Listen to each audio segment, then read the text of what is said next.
Every day, over 2.25 billion cups of coffee are consumed, and it's estimated three times increased demand by 2050. In this journey, we'll explore coffee, loved by millions around the globe. Welcome to the world filled with rich aromas, bold flavors, and exciting warmth of coffee.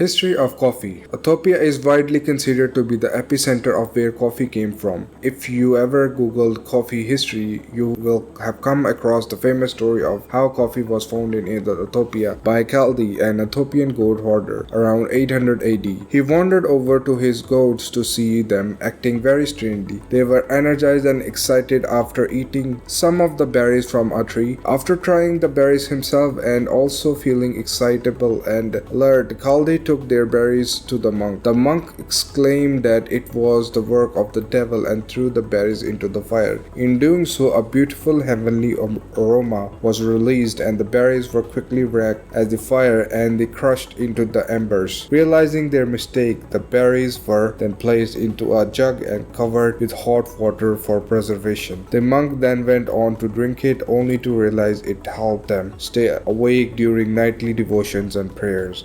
Of course, this is probably just a wonderful legend, and the history of coffee is more likely to lie with the Aroma Gala people from nomadic tribe. There are also a few well-known stories about Yemen's contribution into the founding of coffee. The most famous legend from Yemen about coffee region has a side twist to the Ethiopian story. A Yemeni Sufi mystic was traveling through Ethiopia on spiritual matters. He encountered some very energetic and enthusiastic birds that had been eating the food of a plant, which is now known as a coffee plant. Exhausted from his journey, he decided to try these berries for himself. He found that they produced an energetic state in him as well. However, it's largely believed that coffee beans were originally exported from Ethiopia to Yemen. Later, Yemeni traders brought coffee plants back to their homeland and began to grow them there. As it's thought that coffee originated in Ethiopia, it's also believed it made its way north across the Red Sea into Yemen in the 15th century. It then started to be grown here in the Yemeni district of Arabia, and by 16th century it was known in Persia, Egypt, Syria and Turkey. It was immensely popular for its qualities and helped improve alertness and awakeness, allowing people to devote more time to spiritual matters and praying. The world's first coffee house was opened in Constantinople in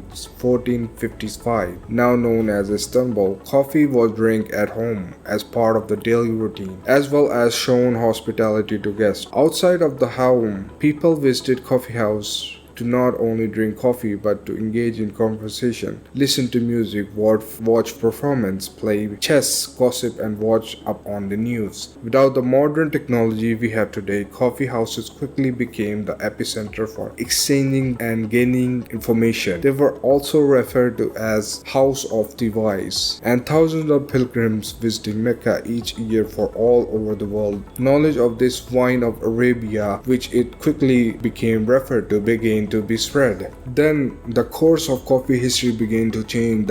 This exotic beverage certainly caused a stir for European travelers who were filled with intrigue and fascination. So by the 17th century, coffee had made its way to Europe and became increasingly popular across the continent. European coffee history begins in Italy, where it was imported from the Ottoman Empire. In the particular, Mediterranean merchants contributed to the widespread popularity of coffee in European regions, and in 1645 the first ever European coffee house was opened in Venice. Drinking coffee became a very great commodity, especially for wealthy people. Through the Dutch East Company and British East India Company, coffee also became very popular in England. The first coffee house in England opened in Oxford in 1651, and many others quickly popped up, particularly in London. Coffee houses were strictly for men only, where they were called discuss business and news, and as well called socialize. It is said that many business ventures and ideas started in London coffee houses. Coffee was then introduced to Paris, France in 1669 by Suleiman Aga, the ambassador to the court of King Louis XIV of France. He was armed with bags of coffee described as a magical beverage. Only 2 years later, in 1671, an Armenian who went by the name Pascal opened a coffee drinking booth at the fair of Saint Germain. Visitors very quickly learned to look for the Petit Nour, a name that still endures. This marked the beginning of Persian coffee house, which of course inspired the coffee houses to open across France. Over the next 30 years, coffee became cultural staple in Austria, Germany, Spain, and the rest of Europe. However, growing coffee in Europe was a struggle due to its naturally colder climate. European traders would later start to grow coffee elsewhere.